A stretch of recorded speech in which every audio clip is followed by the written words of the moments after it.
Hey, hey, everybody. I hope you're having a good day.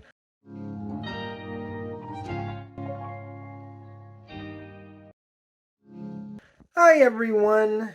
My name is John Allister. So I ordered directly from Vinegar Syndrome. I will have links in the description. So this two titles that I got from them, really solid packaging.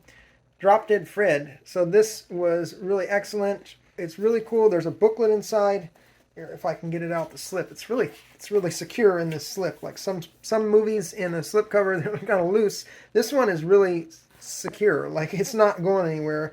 But basically, this was a movie I loved as a child. I watched it, and it's like became one of my favorite movies of all time. So this is the cover. Really like the purple color that they used, and of course you've got Rick Mayall, I think that's how you say his name, and Phoebe Cates, who's in this. Who's just the acting is really great. It's really like slapsticky, but it's just funny acting, and some of the things that they say in here and do are just really off the cuff, like really just wild. But it is crazy, but it's a fun movie. It's just, if you watch this, I think most people would enjoy it. Maybe not everyone, may not be everyone's cup of tea, but I really loved it. It's really, I think it's underrated. It's like a movie that's sort of like under the radar, but it's kind of developed its own cult following, and it's really gone up there. So I did watch this, and I did already have this one. Oh, I should have got the other version I have of it anyway. It was a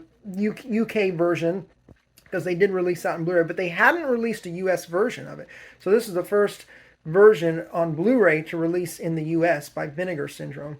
Really solid transfer. It's not the best, but as compared to the UK version, I believe the colors are a little bit more saturated, and there's a little bit less noise in most scenes. There are still a few scenes in here that are pretty rough, I will say. There's some notable scenes, like when they're in the kitchen, there's a scene in there, and there's a few others throughout the movie, just here and there. Not that many. Like, for the most part, it's a very solid. There's not too much noise for most of the movie, but there are a handful of scenes that do have a pretty good amount of noise. It's not too distracting. It can be a little bit distracting when it goes between that scene and then the other scene that doesn't have much noise. But otherwise, I think the color is a little bit better for the whole production here. I think they did make some improvements. I'm not sure if this is a new scan compared to the previous release, UK release, but it is better. It does look better to my eyes than what I remember. I haven't watched the other one in a while. Maybe I'll do a comparison video of it, but just a really solid movie, and the music is great in here. And this music that's playing in the background is like doo-doo-doo-doo, like almost like circus music, but also it's kind of its own genre or own style.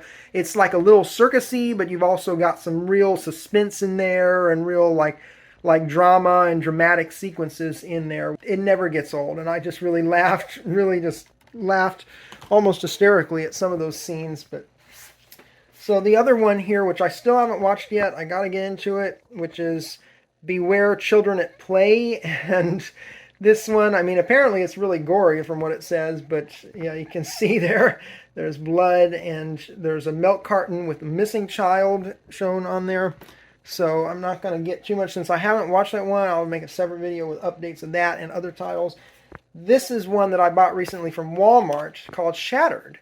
And I did watch this one recently. It's a pretty good one. It's not the best movie, but it's like a mystery suspense, kind of like a thriller, where basically this man, he's rich, he inherited some money, and then he made some investments in like a Google-based company, and ended up selling, or like, anyway, he made a lot of money from that, and so he lives on this like a mansion up in the hills in Montana, I believe it is.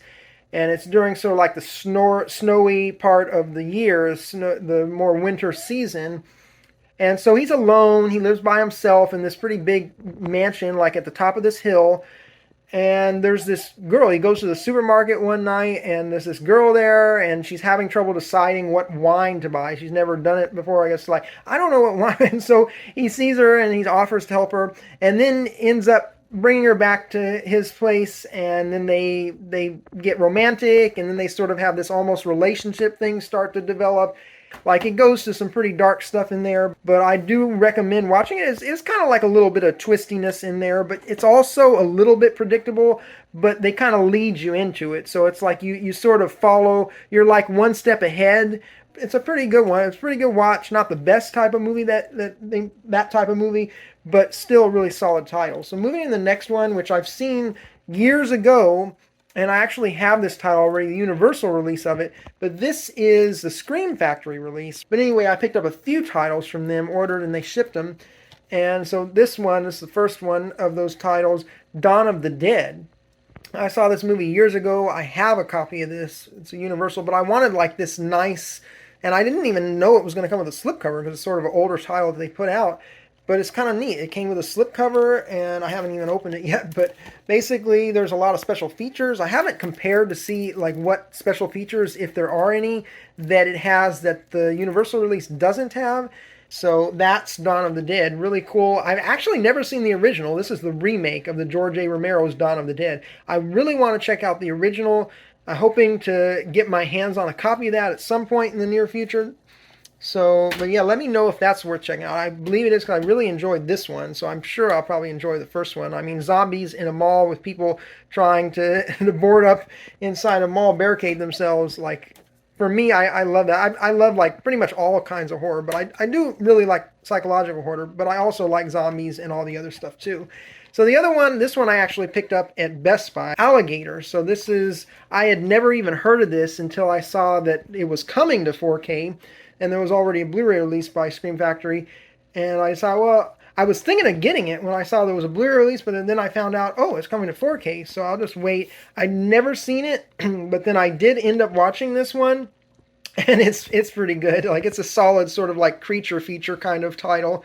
But it's basically this alligator that's like mutated, and now it's killing people. It's living in the sewer and killing people that go down there and workers in the sewage treatment plant. And it's like, and then it, as you can see here, bursts out of the ground right through the manhole cover and just causes a lot of destruction and just ends up swallowing people whole, basically.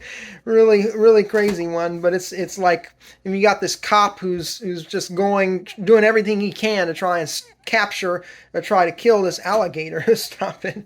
But it's a pretty fun one. It's not like that comedic. There's a few little comedic elements, but it's a good one. It's more like sort of like action horror, I guess. It's like there's some horror, but it's like really actiony, I feel, with that one. But I did enjoy it. And then I found out there's a second one, so I got to see what the second one's all about, if that's any good. You can let me know down below as well. The other one title here, this is just sort of random. I don't have them in any particular order. But this one I picked up at Big Lots for $3. It's called The Debt. So this is, I guess, is like an action drama sort of movie. And apparently it's like back in 1966, like after... It's like with the fallout of the Nazi war. And so I've been kind of like, my interest has kind of been peaking with all that stuff, especially with the latest news with Russia and Ukraine. So, of course, my heart goes out to everyone who's affected by that in Ukraine, in Russia, and anyone who's affected. And it's just a horrible thing.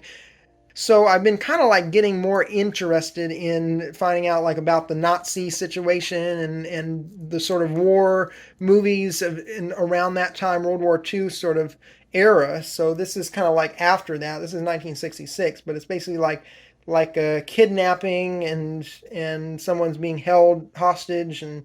But it says it's a suspense thriller. Sounds pretty interesting. So that's The Debt. You can let me know if that's any good. The next one, which is also a Big Lots title, I picked up at the same time as that one for $5, called All the Money in the World. And so this is like, I guess it's also like the same kind of thing, like a hostage situation, kidnapping sort of thing. But this is like, I'm assuming, yeah, this is like in current day, but it's like, I guess these are like crime dramas or crime action thrillers or whatever. Let me know what really the correct genre would be for this. But I've been kind of getting more interested in these types of films. I'm not really huge on them, but I've been kind of developing more of an interest, trying to expand my horizons. I've been really mostly like involved, mostly interested in horror, but I've been trying to branch out, expand, and check out some other stuff that goes beyond just horror, because there's so much out there that's really awesome, good stuff. So the next one I have, which I actually picked up at Rite Aid, like I hardly hear anyone talking about buying movies, picking up movies at Rite Aid, but like that's sort of like, I guess, underrated. I don't know if all locations or most locations, most Rite Aid locations sell movies, but there's one where I used to live that I ended up going to with my friend, and they have movies there. They're locked in a case. Of course, it's like Walmart. Everything's locked in a case, but basically, so you have to ask someone to even look through them, and they're all just random. They're just sort of like how Big Lots is. The movies are just stacked randomly. There's no specific spots for anything. It's the same thing at Rite Aid, except they're behind a case. So you got to ask someone, and it's a mix of DVDs, mostly DVDs that they had, but they do have a handful of Blu-rays as well. Excuse me. And they're most of them are around this price. That says $7.99. I guess Dynamic Distributors. I'm not sure what the type of company that is, but anyway, that's pretty much almost all the Blu-rays I think are $7.99. Some of them are $1 more or like a couple of dollars less or something. But yeah, I found this one, Insidious Chapter 3. I have the first two. I've seen the first two. I haven't seen Chapter 2 on Blu-ray, but I saw it, I think, in theaters, if I recall, a long time ago, and that was like 2013 or something. But this one, yeah, this is 2015. I don't believe I've seen this one. This is Insidious Chapter 3. Apparently it's a prequel, so apparently it takes place before the original Insidious, which is interesting. It's Chapter 3, but it's like Chapter 0, basically.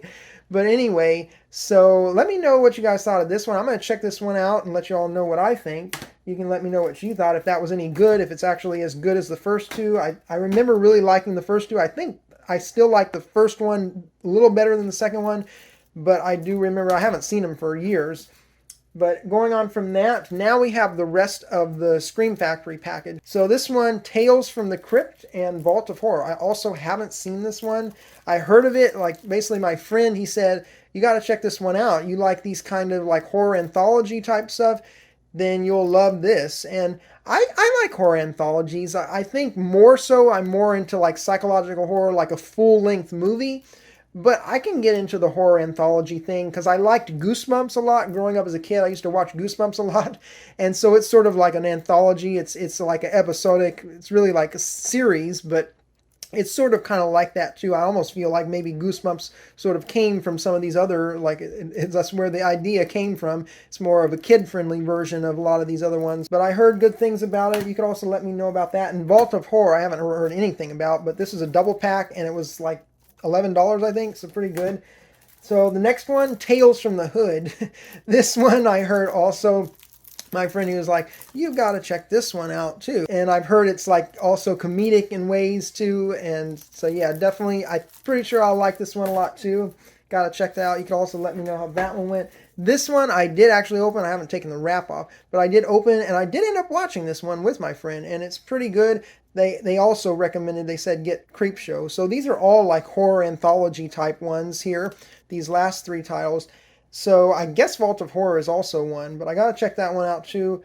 And I did watch this one. I really enjoyed it, especially that last one where there was cockroaches involved, and it's like, just the creature feature stuff I really do like. I really enjoy that, where it's like, it's not a lot of gore in this one. There's some blood, but there's not too much gore. But it's just having like these prosthetics and this creature feature, like all the practical effects, that practical visual effects that they worked on. Like, it's just really cool to have these old titles. But just, this one was just a fun watch, really, really fun one. I watched this show, I think I've seen the first season, and I liked it, of the newer Creepshow, the series. I don't own that one yet, but I do want to get that one, because I did enjoy that one too. But yeah, this was I would say is better than the series. But definitely the series is caught on, sort of following up from what this did. And I forget if there's like a second one of this, but if there is, I think there is, right? They made a second Creepshow before they made the series. I correct me if I'm wrong, but yeah, I did enjoy that. So I'm kind of been branching out, getting more into horror anthology type things. So this video is already getting pretty long, so I'm going to pretty much wrap it out. How many titles is that? I didn't even count. There's a lot of titles there. Good handful, good selection. You can let me know if you've seen any of those titles and how did you like them, if you enjoyed them or not. So this is just a collection update video. So thank you all for watching. I hope you enjoyed this. If you want, you can like, comment, and subscribe below. And I hope you all have a great rest of your day. And take care, everyone.